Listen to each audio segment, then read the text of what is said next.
আহা, ছোট বাচ্চাও তো মাকে বলে মা তুমি ঘুমাবা না,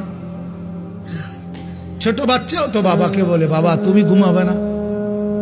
আমরাও তো কোনোদিন বলি নাই মাওলাকে মাওলা সারাদিনের এত ব্যস্ততার পরে আপনি ঘুমাবেন না।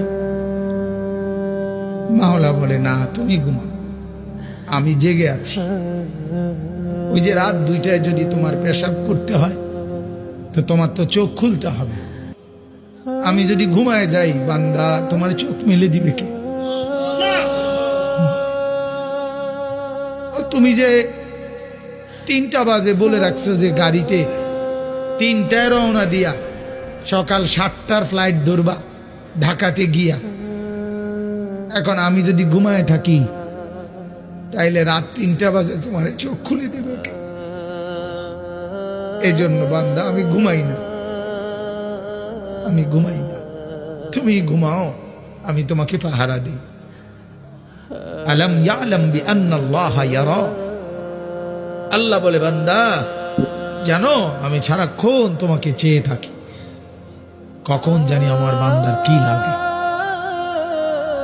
আল্লাহ বলেন তুমি ঘুমাও, তোমার ক্ষেত তোমার ঘরের একটা বদনা পর্যন্ত ঘরের ভিতরে, তোমার ঘরের একটা নুনের বাটি পর্যন্ত ঘরের ভিতরে, এত বড় বিশাল ক্ষেত ফসল লাগায়া রেখে আসলা, কই ওয়াল কই, দরজা কই, জানালা কই, উপরে ছাদও নাই, বেড়াও নাই, কিচ্ছু নাই, কারে দিয়া গেলা?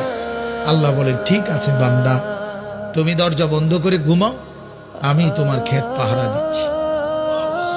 আমি সময় মতো কুয়াশা ফেলবো, সময় মতো বৃষ্টি দেব, সময় মতো জমিনকে চালনির মতো ছিদ্র করব। একদিন দেখবা তুমি সকালবেলা গিয়ে তোমার ছোট্ট দানা থেকে আমি আল্লাহ নতুন গাছ বের করে দেব।